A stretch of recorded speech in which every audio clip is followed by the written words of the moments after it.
C'est un plaisir pour moi de vous retrouver à ce rendez-vous de l'information sur ESAE TV. Bonsoir, bienvenue. Tout de suite, le sommaire. 100% dans la filière journalisme pour l'École supérieure d'administration d'économie, de journalisme et des métiers de l'audiovisuel ESAE. Les résultats de la deuxième édition de l'examen de licence nationale au profit des établissements et universités privées du Bénin sont rendus publics depuis quelques jours au Bénin. Jonathan Adensi, étudiant à l'ESAE, est déclaré premier du Bénin dans sa filière. Nous y reviendrons dans un instant. Les membres du gouvernement béninois étaient en conclave hier comme la tradition l'exige. Plusieurs décisions ont été prises et des mesures préventives pour la gestion de la transhumance nationale et transfrontalière édition 2018-2019.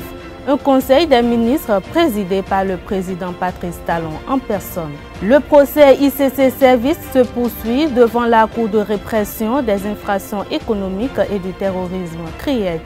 Pour le compte de ce 19e jour, Guy Akplogan conteste les 68 milliards mis à leur charge.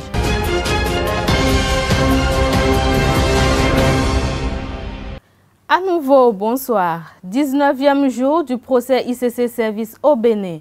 Devant la Cour de répression des infractions économiques et du terrorisme CRIET, Séverine Lawson, présidente du comité de suivi dans le cadre de la gestion du dossier ICC Service à partir de 2010, continue de dire sa part de vérité de ce qu'elle sait de ce dossier. La magistrate indique qu'elle ne connaissait pas ICC Service jusqu'à sa prise de fonction. Elle est revenue par ailleurs sur la genèse des structures de placement au Bénin et indique qu'elle s'est toujours sentie à l'aise dans son rôle de technicienne. Elle est par ailleurs revenue sur les pressions qu'elle a subies et révèle 3 grands problèmes chez les promoteurs de ICC Service. C'était une brève pour ouvrir cette édition. Les résultats de l'édition 2018 de l'examen national de licence sont désormais connus. Les étudiants ayant composé dans de différentes filières sont fixés sur leur sort. Sur un total de 5 779 candidats, 4 271 sont déclarés admis. Jonathan Adensi, candidat à cette édition de 2018 dans la filière journalisme à l'École supérieure d'administration d'économie, de journalisme et des métiers de l'audiovisuel ESAE, est déclaré premier du Bénin dans sa filière. Fier du fruit des efforts fournis après 3 années d'études, Jonathan Adensi prodigue quelques conseils à l'endroit des candidats aux prochains examens nationaux après nous avoir laissé ses impressions. On l'écoute. Être premier du Bénin, c'est un accomplissement. C'est le fruit de beaucoup d'efforts, des années d'études. C'est une fierté non seulement pour moi, mais pour mes proches, les membres de ma famille, les gens que je connais et tout. Donc je suis d'abord heureux de réussir d'avoir l'examen. Parce que quand on va à un examen, c'est pour réussir. Et ensuite, je suis heureux d'honorer mes proches, ma famille, tous ceux qui m'aiment. Dire d'avance que je serai le premier du Bénin, si je disais que je m'attendais à ce résultat, ce serait que j'aurais un peu de l'hyperbole. C'est vrai, je suis allé, j'ai composé normalement, j'ai donné le maximum sur les épreuves, que ce soit les épreuves théoriques ou à la pratique. Donc je pense que je mérite de réussir à l'examen. Mais mériter d'être le premier du Bénin, ça c'est une grâce que Dieu m'a donnée. Moi, la meilleure école en matière de journalisme au Bénin, c'est ESAE. Je ne le dis pas parce que j'ai fait ESAE, je le dis parce que quand on a fini la 3e année, pour les stages dans les organes, tu n'as pas forcément grand-chose à apprendre quand tu viens d'ESAE. Tu as ce plus-là par rapport aux autres étudiants. Maintenant, dire que c'est un accomplissement parce que c'est 3 années de longues études, la première année, la deuxième année, la 3e année, ça n'a pas été facile. Mais bon, au final, quand on se donne, on a toujours récolté les fruits de ces efforts et c'est le plus important. Je n'ai pas de secret particulier, juste que le plus important, c'est de savoir s'organiser, de savoir ce qui est important, ce qui ne l'est pas. Par exemple, moi, pour aller à l'examen, je n'ai pas fait de TD, de travaux dirigés. J'ai décidé personnellement de ne pas y participer parce que j'ai estimé que seul je pouvais m'organiser et puis étudier de façon convenable pour pouvoir réussir à l'examen là. Donc moi, je n'ai pas de secret particulier, juste que quand vous avez envie et qu'à côté de ça, il y a une bonne organisation, on a toujours les résultats. Et le fait que le gouvernement ait voulu, mais le fait que le gouvernement veuille jauger le niveau de la formation reçue à l'université privée en organisant ce genre d'examen, je trouve que c'est bien et que chez eux, tous les étudiants qui ont fait les universités privées aient participé. Mais je trouve que tous ceux qui ont échoué à cet examen, ce n'est pas forcément parce qu'ils n'ont pas forcément bien étudié. Peut-être que certains ont pris ça un peu trop à la légère, mais bon, de manière globale, c'est juste, ils ont juste trébuché. C'est juste un échec. J'aimerais qu'ils s'appuient sur ça et que l'année prochaine, qu'ils aient l'opportunité de se reprendre et d'aller à cet examen de réussite. L'ancien président ivoirien Laurent Gbagbo et le leader de la galaxie politique Blé Goudé ont été acquittés ce mardi par la Cour pénale internationale au bout de 8 ans de détention et 3 ans de procès. Une décision qui suscite la joie de ses partisans. Plusieurs pensent à la réconciliation et au retour de Gbagbo. Cette perspective est diversement appréhendée. Qu'est-ce qui motive cette décision et à quoi s'en tenir? Le docteur Arnaud Ahouenou et le docteur Draman Bouko, tous deux spécialistes des questions internationales, commentent cette actualité au micro de Carles Kitome. La libération ne peut que favoriser ce processus interne à la Côte d'Ivoire. Sur le plan africain, cela va apporter de l'eau au moulin des détracteurs de la Cour pénale internationale, à savoir que cette Cour, un peu à la solde des Européens, est essentiellement orientée contre les dirigeants africains. Bon, alors, si on se situe à ce niveau d'analyse, ça donne lieu à des polémiques dans lesquelles il n'est peut-être pas le moment et c'est peut-être pas le lieu de le faire. Toujours est-il que cette libération de l'ancien président Gbagbo, c'est une bonne nouvelle pour la Côte d'Ivoire et pour l'Afrique tout entière. Et beaucoup sont en train de parler de réconciliation en Côte d'Ivoire au cas où le président, l'ex-président Gbagbo et son ancien ministre se retournaient en Côte d'Ivoire. Malgré les témoignages des 82 témoins, donc des 82 personnes et tout ça, et les documents qui ont été apportés, qu'on nous dise non, acquitté. Bon, qui est le responsable? C'est de ça. Est-ce qu'on a résolu pratiquement donc, ce problème de savoir qui est le responsable? Mais tant qu'il n'y aura pas de justice, comment peut-on parler de réconciliation? On pourrait parler donc d'une réconciliation partielle au sein du FPI. Une réconciliation politique et partielle au sein du FPI, qui était déjà donc, dans une phase de division. Donc, après l'incarcération du président Gbagbo, nous avons donc l'aile à Pascal Affi-N'Guesson, qui veut évoluer donc, sans la présence du père fondateur. Et de l'autre, nous avons donc des pro-Gbagbo qui tiennent fondamentalement compte donc, de la présence effective donc, de leurs leaders avant de pouvoir évoluer, avant que le FPI donc, ne puisse évoluer sur le terrain politique. Possible, réconciliation possible, partielle au sein du FPI. Donc voilà un peu ce que je... Mais par rapport à la réconciliation nationale, je ne vois pas trop maintenant dans l'immédiat que cela puisse donc pousser donc, le peuple ivoirien tout entier à une réconciliation. Peut-être, n'oublions pas, il y a une chose qui est très importante. Les juridictions nationales ivoiriennes avaient déjà condamné l'ex-président Laurent Gbagbo à 20 ans de prison dans un autre crime, dans une autre infraction, le braquage de la BCEAO. L'ex-président Laurent Gbagbo avait été déjà condamné à 20 ans de prison par contumace. Alors, au cas où même il commettrait peut-être l'erreur, si peut-être on ne veut pas jouer avec la bonne foi du président Alassane Dramane Ouattara, s'il commettait l'erreur de mettre pied en Côte d'Ivoire, ce serait dans la légalité que les autorités ivoiriennes pourront le capturer et lui demander d'aller, donc, d'aller épurer la peine donc, de 20 ans qui lui était collée par contumace donc, dans un autre dossier. Ce n'est pas dans le cas donc, de la crise électorale en Côte d'Ivoire. Les mesures conservatoires relatives au domaine litigieux sises à Wamé, commune d'Abomey-Calavi, présumée propriété de la collectivité Marcos. C'est l'une des décisions du Conseil des ministres de ce mercredi 16 janvier 2019. Je vous invite à suivre le ministre du Tourisme, de la Culture et des Sports, Oswald Omeki, à l'occasion du traditionnel compte rendu du Conseil des ministres. Mesures conservatoires relatives au domaine litigieux, si à Wamé dans la commune d'Abomey-Calavi, présumée propriété de la collectivité Marcos.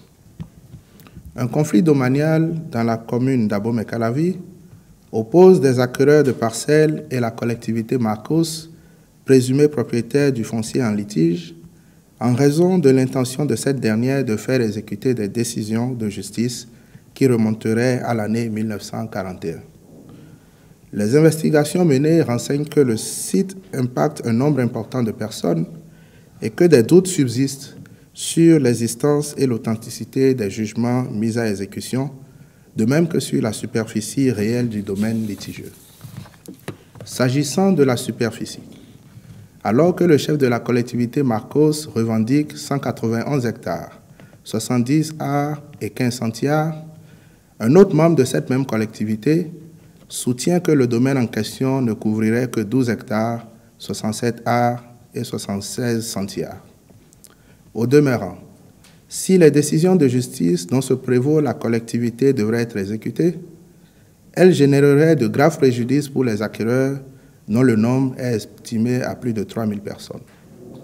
C'est pourquoi, pour élucider cette question et préserver la paix sociale, le Conseil des ministres a décidé de prendre des mesures conservatoires allant dans le sens d'une expropriation pour cause d'utilité publique en application de la législation en vigueur.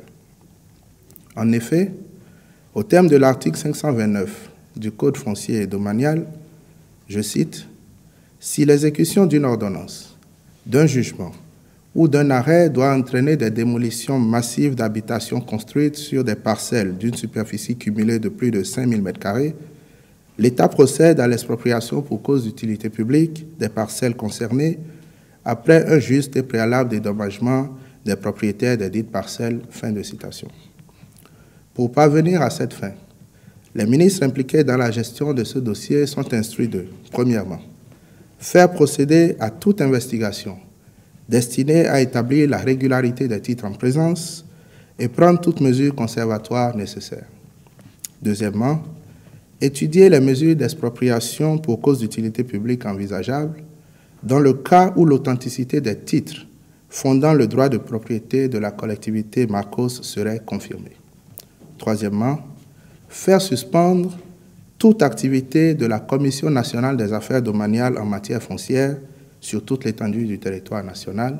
Et enfin, quatrièmement, prendre toutes mesures nécessaires au maintien de l'ordre public dans la localité de Wamé concernée par le litige.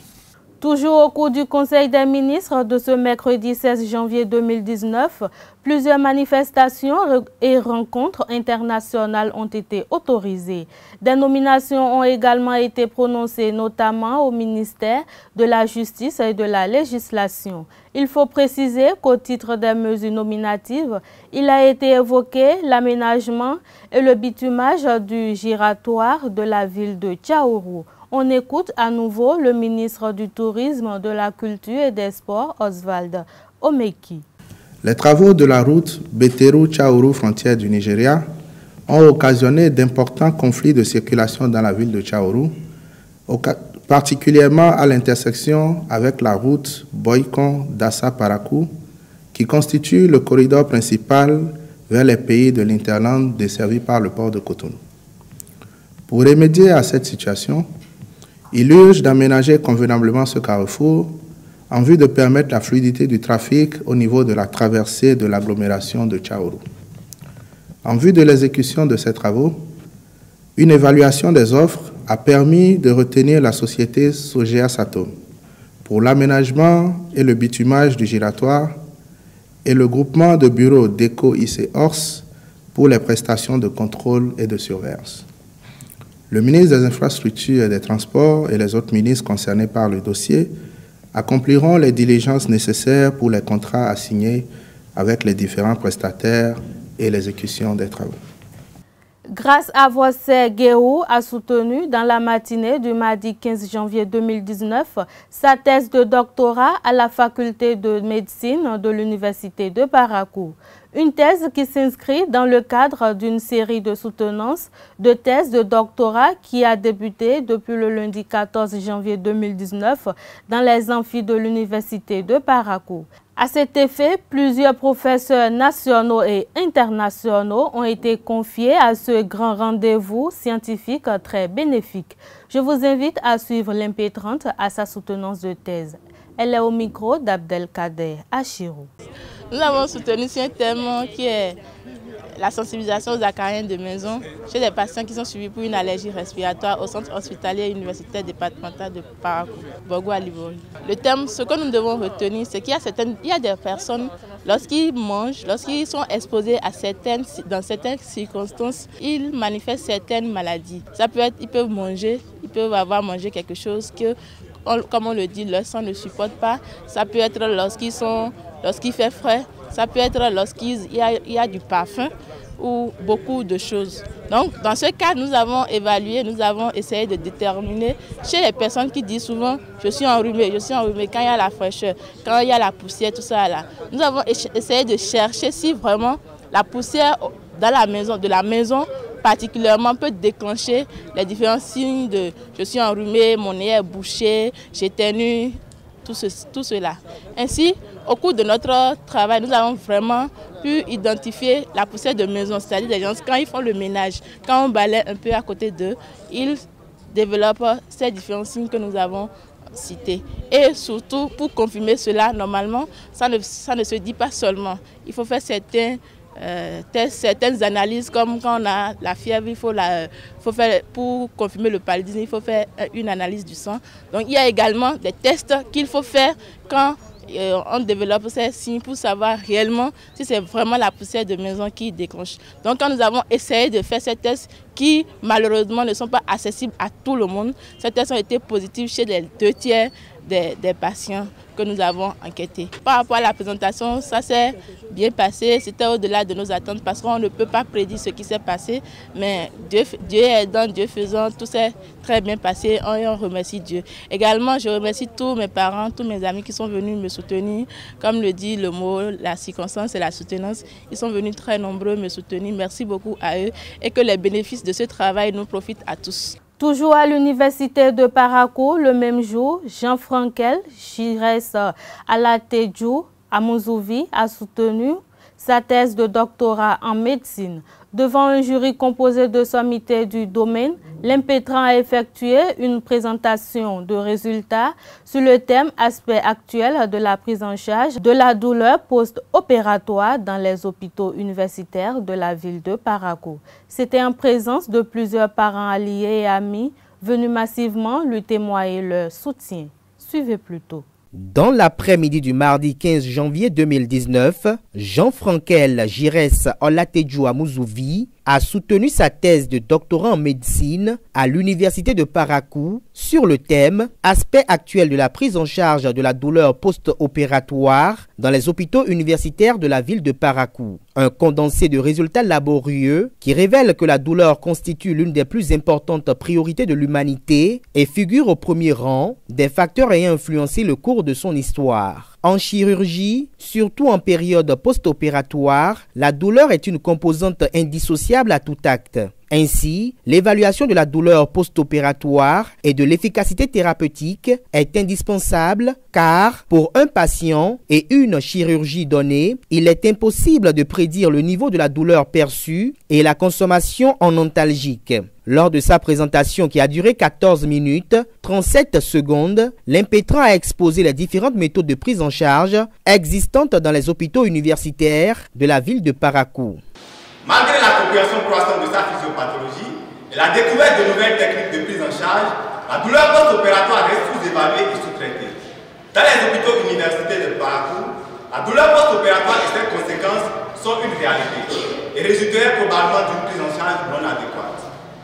Cette réalité nous a amené à initier la présente étude dont l'objectif général était d'évaluer la prise en charge de la douleur post-opératoire dans les CHU de parcours. De façon spécifique, il s'agissait d'apprécier les connaissances des praticiens à propos de la prise en charge de la douleur post-opératoire, de décrire en l'état les différents éléments de prise en charge de la douleur post-opératoire et d'apprécier la satisfaction des patients par rapport à la prise en charge de la douleur post-opératoire. Nous avons recensé 90 praticiens dans les unités de notre cadre d'études.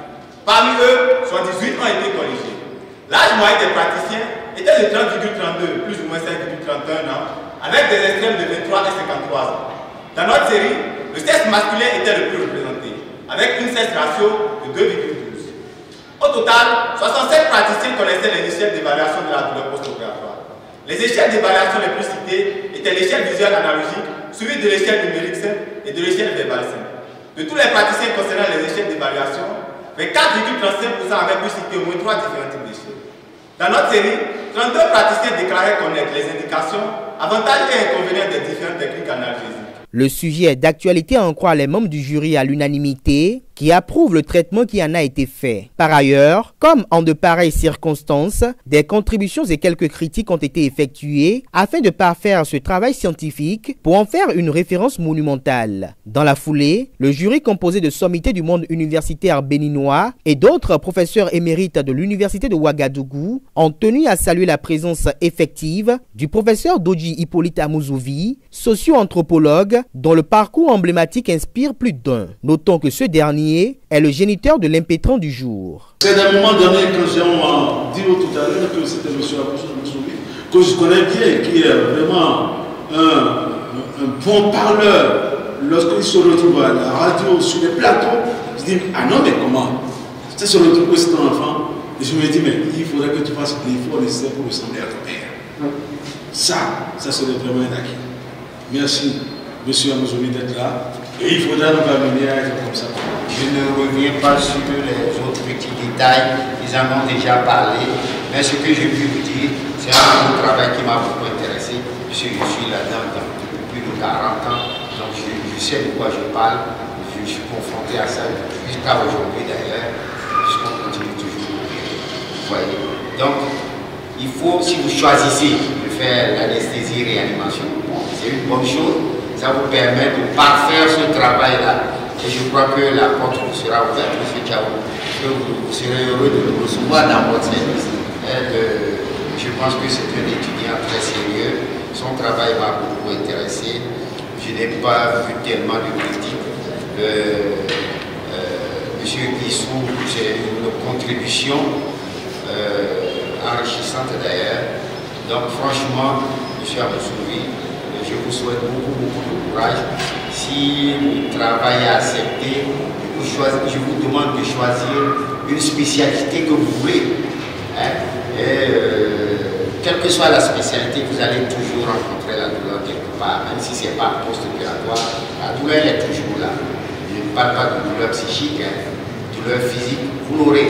Nombreux sont-ils des familles Amouzouvi et Hundegla, parents, amis et alliés, à venir soutenir l'impétrant de par leur présence. Après les civilités propres à de pareilles circonstances, le jury s'est retiré de la salle. La délibération est attendue pour le vendredi 18 janvier 2019 à l'université de Parakou. Ezel Football Club reçoit ce dimanche les Buffles FC du Borgou, leader de la Vitalol, Ligue 1 au stade René Pleven de Cotonou.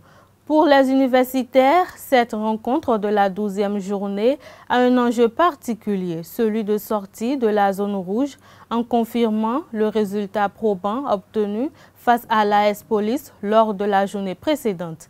Comment Richard Bior et ses hommes se préparent-ils pour ce match? Suivons l'entraîneur Bior et son capitaine Marcel Dandinou pour en savoir davantage. D'abord, nous sommes tous conscients que nous voulons rencontrer le premier du championnat pour le moment. Donc nous comptons aborder ce match avec beaucoup plus d'envie et beaucoup plus de détermination. Et comme vous avez constaté, nous sommes à l'entraînement actuellement et l'état d'esprit du groupe, c'est au top je dirais, parce que nous venons de finir avec une victoire et la confiance hier pour aborder le match contre les Buffles. Nous l'abordons comme les autres matchs, c'est un match comme tout autre. Nous allons l'aborder comme on a l'habitude d'aborder les autres matchs, avec beaucoup plus de motivation. et sachant que nous jouons sur nos installations, chercher à l'emporter. Là vous avez raison parce que nous sommes une équipe joueuse qui joue bien, mais le problème est qu'on ne concrétise pas nos occasions, ce qui fait qu'on est souvent avec les défaites, mais avec le travail que le coach est en train de faire avec nous, je pense que tout sera dans l'ordre. D'abord, le match passé, on a marqué 3 buts, ce qu'on n'a jamais fait.